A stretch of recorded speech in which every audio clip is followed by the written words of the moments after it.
what's up, Throwers Worldwide? We're here at the legendary Dust Brooklyn with one of the most legendary guitarists of all time. Whoa. In Brooklyn, especially. Whoa, from Life of Agony, this is Joey, Sam Bella. What's up, brother? How you doing? Nice to see you, Joe. Right now, we are at the Misery listening party. This is one of your new babies. That's right. It's incredible because I'm just grateful that the Misery guys gave me a chance, and it was well worth it because the album sounds amazing. We all worked very, very hard, and I just got to give it up to the band because I put them through hell, of course. And but in the end, it turned out so good, and we're all so happy. So it's worth all the blood, sweat, and tears in the end, you know. Because, Joe, you seem to be a very meticulous guy. Ever since Life of Agony started, you've always had that personality of being the guy. You know, I know you take care of the whole Life of Agony family. Yeah. And so, I mean, tell us a little about the process of getting the guys from Misery, from when they started working with you to where they are now. Well, I'm glad you asked that because it's actually an amazing story because these guys just met with me at my studio. It was a few years ago. They had done a recording, which I'm not going to say where they did it. They were very, very unhappy. They were actually on the verge of breaking up, and it was kind of sad because I just felt the band was very, very in a bad way. So, you know, they paid an arm and a leg for the recording they did. It was really, really bad, and they asked me, is there anything I could do to help? Like, should we re-record? They had a bunch of new material. I said, why don't we just do this? Why don't we just start over, just record some brand new material? And that's when we created 15 Years of Aggression together at Method of Groove Studio, my studio here in Sunset Park in Brooklyn. And it did so well. So that was the beginning. That was just a start, because then we did a small EP which ended up getting on Serious Liquid Metal with Social Anxiety and Break the Silence, because they wrote those songs after 15 Years of Aggression. And they were like, well, we just wrote 2 more songs that are going to blow your fucking head off, dude. And I'm like, let's record them. So we did that. Ended up getting on Liquid Metal, which was great. And thank you to Liquid Metal for all their support, because they're just rocking right now. And everybody knows that.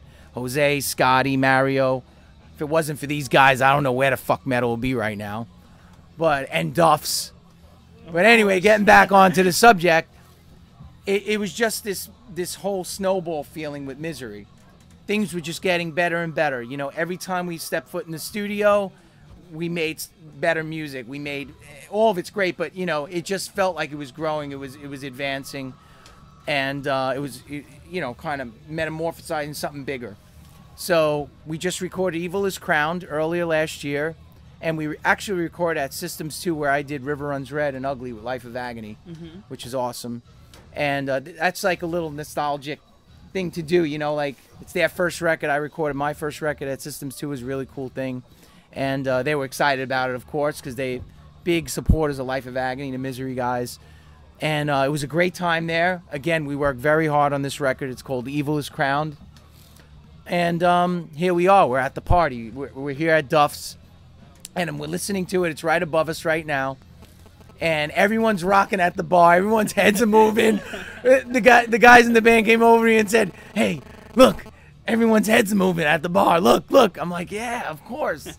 They're the type of band that just has that natural metal groove, that thing that's just gonna move you. And when you see them live, I don't know if you had the privilege to see them live yet. They are so tight, and that's what really drew me to them as well. They're such a good live band. They're very tight. They're just they're meticulous about things too. You could tell. You know, they're very picky. They're very precise, and they play that way. So just a great band to work with on many levels. They're great people. Let me throw that in there because they are such great guys. So easy to work with as people, but yet they're stubborn enough in their own way to fight for what they want, which is great, you know, and I'm like that too. So they're just perfect band to work with. So it was just a great experience. And you were just talking about the first record from Life of Agony. Sorry. Yeah, it's stomping. They're stomping. Circle pit at Duff's. It won't be the first one, but it won't be the last one either. But Joey, yeah. Yeah, With Life of sorry. Agony, you guys have been doing this for over 20 years. When you, because you obviously were one of the pioneers of the band, Yeah. do you ever expect to become a legend worldwide? No, and you know what? You know, it's funny when I hear people say that. I still can't. I'm not comfortable enough to like. Are we really legends? What the fuck is this legend word being thrown around with this band? No, you know, I know there's a serious cult, LOA. It's always, we're so grateful for it. It exists, and you know, we are just still the same guys. Like, just still the same people like we were 20 years ago. Still the same kids almost. You know, we all have families now and children, and I'm just grateful is the word I use a lot. I'm grateful that I have this opportunity to still play music, and at this level still, because there's so many people out there that want to do it. And I did an interview recently, and what I'm realizing is there's so many musicians out there that want to do it for their career and want a full music career and do it. That's it, just do music. But it's so difficult these days to do that. And you have so many even professional musicians working second jobs and all this stuff just to be able to get out there on a weekend and play with their band or do a small run and do a week of shows or something. They're working so hard these days, more than ever, to make this happen, you know? It's so difficult, the industry right now. It's just at a very, very complicated state. And I'm just grateful that I'm given the opportunity to still do it at this level.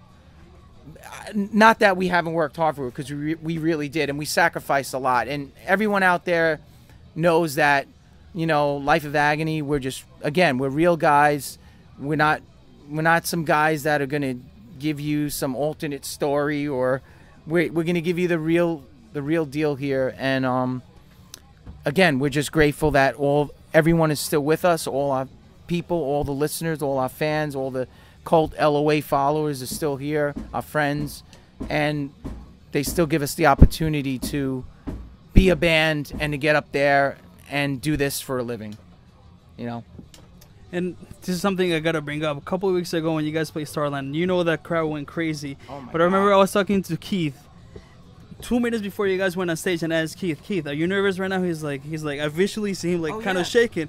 Yeah. He's like, I never take this for granted, and I'm so excited, scared, but I can't wait to get out there. And that to me is what you were just saying. You know, you can never take it for granted. We are all the same in the band. You know, as excited as we are to play for a Life of Agony show, we really care about how we come off as a band. Like we're not just a band at this point, like, yeah, we're gonna play a show, yeah, whatever. We're still like nervous, like we want to be as good as we ever were. Every single time we step foot on that stage, we want to be the best we could be. And I know I'm talking for all the guys in the band, so we don't even have the opportunity to practice as much as we'd like. Let's put it that way. Everyone's busy. Everyone has different things going on, which is cool. It's very, very cool, actually, because without those other things, again, it would be hard to do what we do. So we work hard in general as a band to keep this thing going, and we work hard individually to keep this thing going. So it matters to us, is the bottom line, and we are grateful. No, and that definitely comes across. And before we got out here, Joey, the question that every Life of Agony out there, every Life of Agony fan has out there right now is, what is the next couple of years going to hold for Life of Agony? You know, we're the type of band that we take it one step at a time. I don't know if that's good or bad, because it might be for us it might be a bad thing. We really need to get some music out there soon, and we know that. And as some people have put it, we have to shit or get off the pot. And it's definitely true. I mean, we need to hunker down, buckle down, and write some new Life of Agony material if we can, and make the time to do it.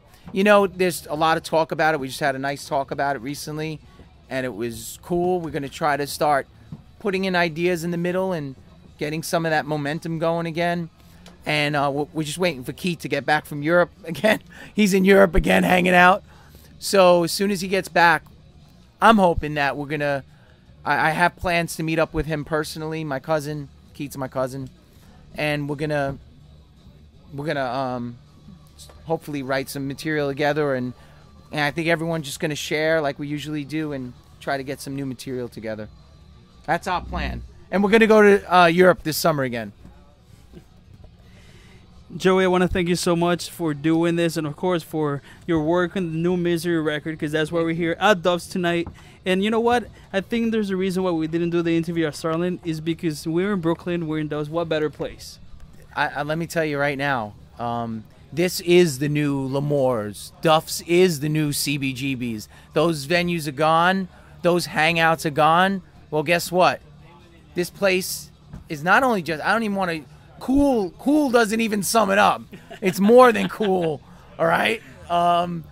If you just want to be a part of the new scene, which embraces the old scene and new people, then come here and hang and listen to some metal. There's no bullshit here. There's no fucking drama here. It's really just about cool people hanging, whether you're new in the scene, whether you're old school, 20, 30 years in the fucking scene. It's all good here, and it's a friendly hang. So that's all I got to say, and that's what I feel when I'm at Duff's. Bottom line.